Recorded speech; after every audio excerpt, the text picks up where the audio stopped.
gruesome murder case in Queens. 51-year-old Orsolia Gall, a wife and mother, stabbed to death in a horrific killing. When Glenn Van Noordstrand took his two Rhodesian Ridgebacks out for their Saturday morning walk, the last thing he expected to find was a body. When he came across the Bauer-branded bag, his initial thought was that it had been thrown away.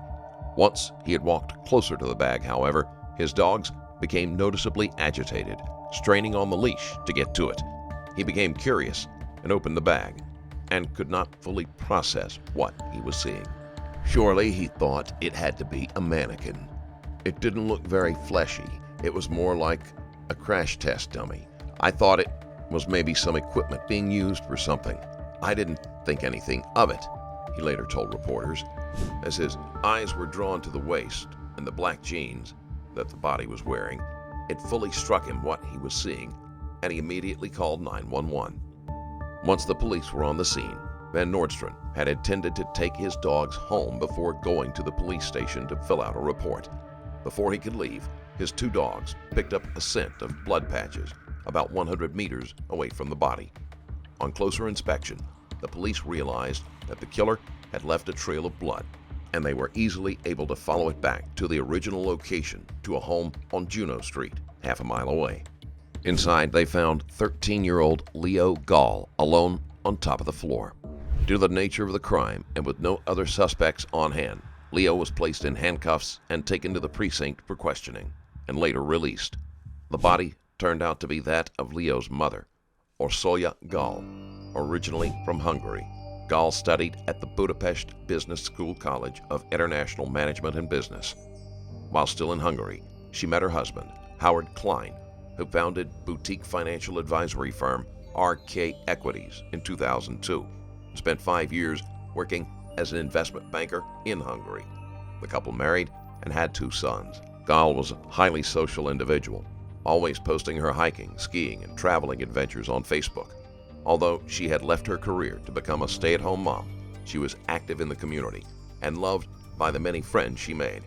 She was always helping to organize events, and several people expressed their appreciation for her trying to assist them when they were in need. On the night of the murder, Gall told Leo that she was going out to see a show, but this later turned out to be a lie, or at least an omission of the full truth. While she did join her friends for a short time, there is evidence to suggest that she had planned to meet a man at some point in the evening. After leaving her friends, Gall went to a bar that she routinely frequented and ate alone before leaving around midnight. Her husband and oldest son were on the West Coast visiting colleges and were not scheduled to return home that day. A thorough inspection of the house caused the police to come to the conclusion that not only had Gall been murdered in the basement, but that it was likely someone she knew. There were no signs of a forced entry, and Leo had heard nothing during the murder. If he had been discovered, he most likely would have been killed as well. The suspicion that there was a personal motive behind the murder came mere hours after Gall had died. The killer began using her cell phone to send a series of hair-raising messages to her husband, Howard Klein. "Your wife sent me to jail some years ago. I'm back. Your whole family is next." These were just a few of the messages that had Klein's heart racing in fear as he desperately made his way home, consumed by thoughts of his family's safety. While still traveling, he tweeted that his family was in danger. Although the police took precautions in case it turned out to be a real threat, they suspected that the texts received by Klein were used to try to throw them off the killer's trail. The autopsy revealed that Gall suffered nearly 60 knife wounds to her neck, torso, left arm, fingers, and hand. Slashes to her palm and fingers appeared to be defensive wounds. Gall's death was classified as a homicide due to sharp force injuries of the neck. This was the action of someone who felt a great deal of anger or hate toward the victim.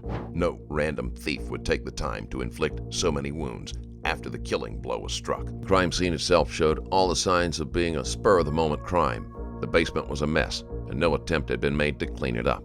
The murder weapon had been left behind, clumsily hidden. The bag in which Gall was removed from the home was a hockey bag belonging to Gall's son Leo, rather than one supplied by the killer. After pulling all of the nearby surveillance videos, The police spotted a suspect believed to be the killer dragging a wheeled duffel sports bag containing her body around 4:30 a.m. on Saturday morning, and an award was put out offering $3,500 to anyone with information leading to an arrest.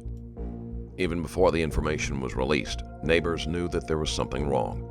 John Blankston, who lived next door and shared a yard with Gall, had seen her the previous day outside with her dog. On Saturday morning, they didn't hear the dog barking as usual, which was out of the ordinary. When they heard what happened, they were shocked. Gall was the last person they would ever suspect of having met such a fate. Without revealing details to the public, the police became focused on several persons of interest. In particular, they were wanting to locate and interview the handyman who would have found it easy to access Gall's home. He was also one of 3 men that Gall contacted on the day of her death. When a pair of bloody boots belonging to David Bonola was found in the trash can outside of Gall's home, they were sure they had found their man. On the night of Wednesday, 20th of April, detectives went searching for David Bonola, 44, a handyman who had illegally entered the United States 21 years previously and who had a wife and children living nearby. In a surprise twist, Bonola found the detectives before they could find him. He reportedly approached the detectives and said, "I heard you were looking for me." They took Bonola to the station, where he quickly confessed to the murder of Gall. He did so in such a calm, matter-of-fact manner that the detectives found it unnerving. After detailing how he had murdered and then dismembered Gall, he proceeded to eat a bagel and cream cheese as if nothing had happened. As they had originally thought, Bonola had done some repair work at the home and discovered where they kept the spare key. This allowed him entry so he could commit the murder. He then revealed that he and Gall had been carrying on and off again affair for the past 2 years, which had recently ended. Bonola claimed that Gall had cheated on him with another man and had given him HIV. Still, he was hoping to renew the affair. When she turned him down, an argument ensued and became increasingly heated, then ended with an enraged Bonola slashing her throat with a kitchen knife. Later that day, Bonola visited a local urgent care to receive help for cuts on his hand. He was informed that the cuts were too deep for them to treat and that they urged him to go to Bellevue Hospital. The wounds most likely occurred during a struggle with Gall for the knife. Further investigation turned up interesting information on Bonola's computer.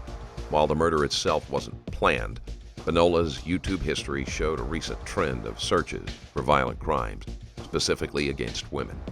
These videos were interspersed with seduction techniques, specifically how to attract beautiful women. Several of the incriminating titles included how to deal with a relationship when a woman is just not that into you, how to know you're with a Hungarian woman, and male magnetic mindset that drives women wild. Some of the videos were eerily similar to his own murder. One of those videos involved Amy Harwick, a woman who sought 2 restraining orders against her ex-boyfriend before her murder in February 2020. The police originally charged Bonola with second-degree murder, criminal tampering, and criminal possession of a weapon. As a part of a plea deal, Bonola pleaded guilty to manslaughter and gave up his right to appeal his conviction. He was sentenced to 25 years in prison and afterward must complete 5 years of probation. Following his probation period, he will be subject to deportation. 97 killers, Chicago, Silver. He gets free when you still his job.